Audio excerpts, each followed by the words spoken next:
నమస్తే. శ్రీ గురుభ్యో నమః. శ్రీమాత్రే నమః. ఆదిత్యాయ చ సోమాయ మంగళాయ బుధాయ గురు శుక్ర శనిభ్యే రాహవే కేతవే చ నమః.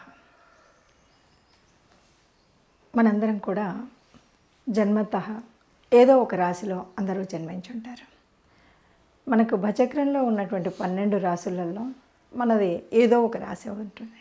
అయితే అందరికీ సహజంగా నా రాశిలో అంటే నేను పుట్టినటువంటి రాశి లక్షణాలు ఏంటి, ఈ రాశిలో పుట్టినందువల్ల ఎలాంటి గుణగణాలు ఉంటాయి, ఎలాంటి ఉద్యోగం బాగుంటుంది, రూపురేఖలు ఎలా ఉంటాయి, సప్తమ స్థానం వల్ల వచ్చేటువంటి భార్య కానీ భర్త కానీ ఎలా ఉంటారు, వ్యాపారం చేయవచ్చా చేయకూడదా, ఇలాంటి అనేక విషయాలు అంటే మానసికంగా ఎలా ఉంటారు, ఎవరితో ఎలాంటి స్నేహం ఉంటుందా, స్నేహతత్వం ఉంటుందా, కోపభావం ఉంటుందా, ఇలాంటి అనేక రకాలైనటువంటి విషయాలు మనకు తెలియాలంటే ప్రతి ఒక్కరికి కూడా వారి వారి యొక్క రాశి లక్షణాలు తెలియాలి.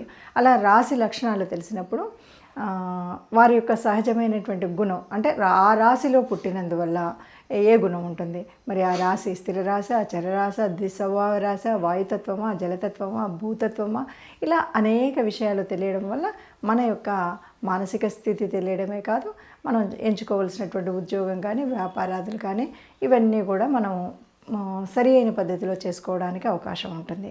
మరి ఇప్పుడు మనం ఆ రకంగా ఒక్కొక్క రాశి గురించి తెలుసుకుందాం. చివరి రాశి మీనరాశి.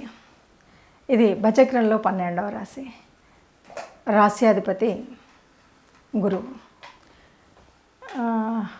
రాశ్యాధిపతి గురువు మరి ఈ రాశి వారికి ఎలా ఉంటుంది అని కనుక మనం చూస్తే, ఈ రాశిలో పుట్టినటువంటి వారికి ఎలా ఉంటుంది అంటే సహజ సిద్ధమైనటువంటి ఒక జ్ఞానం కలిగి ఉంటారు. ఆ జ్ఞానం ఒక పసిపిల్లవాడుగా ఉన్నటువంటి వాడు కూడా పెద్దవాడిలాగా కనిపిస్తుంది. ఆ జ్ఞానం 10 మందికి జ్ఞానాన్ని పంచగలిగేటువంటి వాళ్ళుగా ఉంటారు. ఏదైనా సరే తెలుసుకొని చెప్పగలిగేటువంటి విధంగా ఉంటారు. కాకపోతే ఇది 12వ భావం అనగానే వ్యయం కదా. ఈ వ్యయం వల్ల ఏంటంటే ఎక్కువగా ఖర్చు అయ్యేటువంటి పరిస్థితి ఉంటుంది. బాగా అంటే ఎంత సంపాదన ఉన్నా అంత సంపాదన ఖర్చు పెట్టేటువంటి పరిస్థితి అయితే వీరికి కనిపిస్తుంది. ఇక వీరి సప్తమం కనుక చూసినట్టయితే మనకి మరి బుధరాశి అయినటువంటి కన్య కనిపిస్తుంది. ఇక్కడ కొద్దిగా నీచపడేటువంటి రాశి ఉండడం, గ్రహం ఉండడం వల్ల సప్తమం అంటే భార్యాభర్తల మధ్యలో ఉండేటువంటి సత్సంబంధం అయితే అంతగా ఉండకపోవచ్చు. ఉంటుంది, జీవితం ఉంటుంది, వివాహం ఉంటుంది, అన్నీ ఉంటాయి. కానీ భార్యాభర్తల మధ్య అంత అన్యోన్యతగా ఒకరు చెబితే ఒకరు ఇంకా కాదు కూడదు అనే విధంగా ఉండేంత విధంగా అయితే కనిపించకపోవచ్చు. ఇక మిగతా విషయాలు కనుక మనం చూసినట్టయితే అన్నింటా కూడా చక్కటి తెలివితేటలు కలిగి చక్కటి జ్ఞాన సంవర్ధన అంటే ప్రత్యేకమైనటువంటి విద్యలు నేర్చుకునేటువంటి శక్తి, వయసుకు మించినటువంటి జ్ఞానం, పరిపూర్ణతత్వం, ప్రతి ఒక్కరికి మార్గదర్శనం చేసేటువంటి భావన, హితులు స్నేహితులు బాగా ఉంటారు. తర్వాత గురుతత్వం ఉండడం వల్ల ఎట్లా అంటే పితృభావన, మార్గదర్శనం చేసేటువంటి వాళ్ళు ఎవరున్నా సరే వాళ్ళందరినీ కూడా అంటే పెద్దలంటే గౌరవం, ఒక మాటలో చెప్పాలి అంటే పెద్దలంటే గౌరవం, గురుతుల్యులకి ఒక పూజ్యభావం కలిగి ఉండడం, గురుతుల్యుల పైన ఇలాంటి అనేక రకాలైనటువంటి మంచి గుణాలు ఉన్నటువంటి వారు ఎవరయ్యా అంటే మీనరాశిలో పుట్టినటువంటి వారు. ఇది పేరుకు చివరిదైనా సరే అయితే ఎప్పుడూ కూడా డబ్బు సంపాదన ఉండదా, ఏది ఉందంటే సంపాదన ఉంటుంది. కానీ ఆ సంపాదన అంతా కూడా ఖర్చు అవుతూనే ఉంటుంది. అది మనం పెట్టే విధానంలో ఉంటుంది. పుణ్యకార్యాలకు అవ్వచ్చు, సమాజ హితం కోసం అవ్వచ్చు, కార్యక్రమంలో మనం ఏది ఖర్చు పెట్టినా సరే ఎప్పుడు కూడా మిగుల్చుకోవాలి అనేటువంటి భావన కంటే కూడా పంచాలి అనేటువంటి భావన కలిగినట్టుగా ఏది వస్తే అది అలా పంచుతూనే ఉండేటువంటి స్థితి రాశి వారికి అయితే కనిపిస్తుంది. సరే, మరి మనకు ఇదే విధంగా అంటే గురువు అనేటువంటి వాడు ఇక్కడ లార్డ్ రాశ్యాధిపతి. అదేవిధంగా మరి ధనుసు రాశిలో కూడా రాశ్యాధిపతి ఉన్నాడు కదా. మరి అక్కడికి ఇక్కడికి ఏమైనా తేడా ఉందా అంటే తప్పకుండా తేడా ఉంది. అక్కడ ఇది జలరాశి, అక్కడ రాశి తత్వంలోకి వచ్చేసరికి అగ్నితత్వం. అంటే అగ్నితత్వానికి జలతత్వానికి చాలా తేడా ఉంటుంది కదా.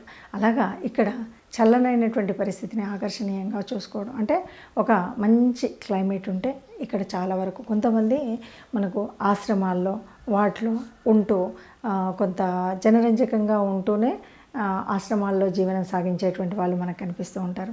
లేదు ఆశ్రమాలు స్థాపిస్తూ ఉంటారు. ఈ కొన్ని ఆయుర్వేద సంబంధించినటువంటి కొన్ని ఆరోగ్యం కోసం ఆశ్రమాలు ఇవాళ రేపు చూస్తున్నాం కదా, ఇలాంటివన్నీ కూడా ఈ మీనరాశిలో ఉన్నటువంటి వారికి కనిపిస్తాయి.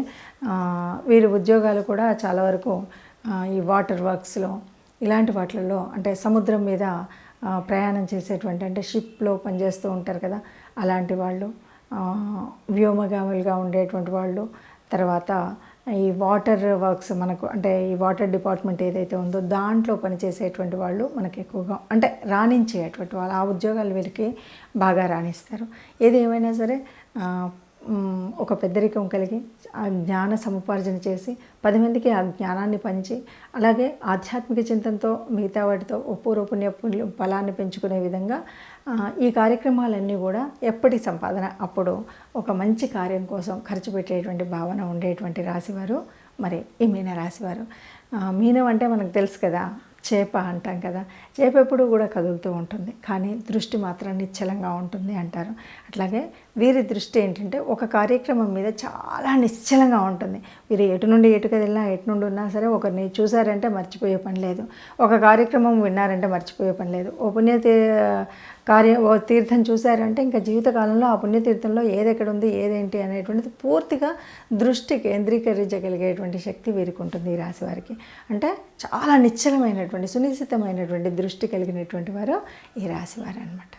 ఈ మొత్తంగా రాశి లక్షణాలన్నీ కనుక చూస్తే చక్కగా చిన్నవాళ్ళైనా పెద్దవాళ్ళలాగా అందరికీ మార్గదర్శనం చేస్తూ తాము చూసింది ఆ జ్ఞానాన్ని నిశ్చలంగా కాపాడుకుంటూ 10 మందికి దాన్ని పంచుతూ వచ్చినటువంటి, అంటే తాను సంపాదిస్తున్నటువంటి సంపాదన కూడా కొంత పుణ్య కార్యాలకు సద్వినియోగం చేస్తూ ఉండేటువంటి వారు ఈ రాశివారు. ఇప్పుడు ఈ రాశి గురించి మనం విన్నాం కదా, అంటే ఈ రాశిలో ఈ లక్షణాలు ఉంటాయని మనకు తెలిసాయి. ఈ రాశిలో ఇప్పుడు ఒకవేళ ఈ రాశి మీదైనట్టయితే ఇప్పుడు ఇంతవరకు చెప్పుకున్నటువంటి గుణగణాల్లో ఎంతవరకు మీ రాశి చెప్పిన విధంగా ఎన్ని పాయింట్స్ కలిసాయి, ఎలా ఉంది, ఎంతవరకు ఇది చెప్పినటువంటి దాంట్లో సరి అయినటువంటి పాయింట్స్ ఉన్నాయి, ఎంతవరకు నిజం ఉంది అనేటువంటి విషయాలు మీరు మీ కామెంట్ రూపంలో పెట్టడమే కాకుండా, ఇంకా ఇది కాకుండా మీకున్నటువంటి ప్రత్యేకమైనటువంటి ఏదైనా ఉంటే తప్పకుండా తెలియచేయండి. దాన్ని బట్టి మనం పూర్తిగా విశ్లేషణ చేయడానికి వీలుగా ఉంటుంది. తప్పకుండా ఇప్పటి వరకు అంటే ఈ రాశి యొక్క లక్షణాలన్నీ చూశారు కాబట్టి మీకు నచ్చితే లైక్ చేయండి, షేర్ చేయండి. అంతేకాదు ఇంకా ఈ విషయాలు ఉంటే బాగుంటుంది అని అనిపించినటువంటి అంశాలని సృజిస్తూ కామెంట్ పెట్టినట్టయితే తప్పకుండా ఆ విషయాలపై వీడియో చేస్తాను. నమస్తే.